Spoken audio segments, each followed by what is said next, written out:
Sandy is writing a book at the moment. It's taken 2 years to go. I did start it off about 5 years ago and then put it down, and it slowly started to come together again about 2 years ago. Yeah. And now it's in the last phases of being edited. Yeah. Oh, how exciting. And it's the first of many, I hope. Yeah. So what is it? It's called, well, I don't know whether I should give the...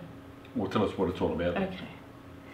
It's really an introduction to the soul, as to why we've got a soul, where it comes from, how it's created, and how the soul relates into the human element. So it's looking at everything from a universal consciousness level, and then stepping all of that down through the higher mind, the soul, and the human self in terms of consciousness, explaining how all of that fits together.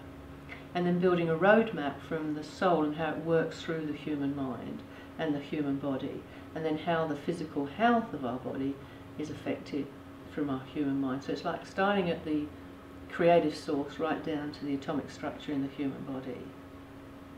And it's like building a roadmap, but the soul is the intrinsic catalyst for how you understand all of that. Because that is the thing that sits between us, between our human side and our universal side. Yes. It's the soul's job. Yeah, yeah. And so it starts off with talking about consciousness and explaining all the different variances of consciousness, and talks about frequency and how we sit within inside that frequency, so that we can get to understand a little bit more about ourselves in terms of our energy levels and how we think, and how that we're affected by the collective consciousness, and how fear affects us, how ego affects us, and what that does to the soul. Oh. Yes. And our experiences through life, what that does to the soul, and how the soul works with that in terms of turning that around. It's like if you keep repeating the same behaviours, or the same thing keeps happening in your life, maybe slightly different, it's not that you're being forced, things are being forced against your will to make you make notice, but it's like the soul, because the way it works, those things will come back up again in order for you to learn from. So instead of perceiving everything out there as a negative, you think, now I understand why, That's my that's learning an opportunity. experience. It's not a challenge, it's an opportunity for growth. me to grow. Right. Therefore, I'm now going to go and look for the wisdom, the golden nugget of wisdom that's in every situation, every occurrence in my life. I've heard and you people, turn it around back to yourself. And so the book explains how all of that works and why, but relates it all back down into the physical body, into the DNA and into the cellular system, as to why we have ill health, but also in what happens with the emotional body and why the physical body gets sick, and then back out through the soul, back out through the universal mind. So you've got a complete roadmap backwards and forwards, but intrinsically where the soul sits in all of that and why and how. That sounds really interesting. So for someone like me, I've heard people say, oh, well, they're in your life for a lesson. I go, oh gosh, if I hear that again, I'm going to shoot myself. I don't call them lessons, because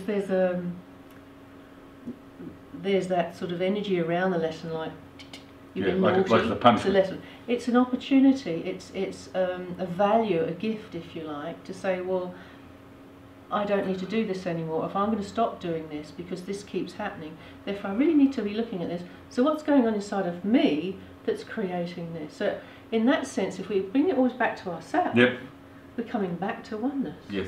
Yes, we might have to get rid of some garbage to get there. Yeah. But the very fact that we're doing it is creating that connection stronger and stronger. I mean, the connection's never broken, but it might be very dim. I understand. Depending on where we're at in our life. I understand. Yeah. All right. But also we then realise that there's absolutely nothing negative in the world. Nothing really exists that's love, other than love. You really get that after a while.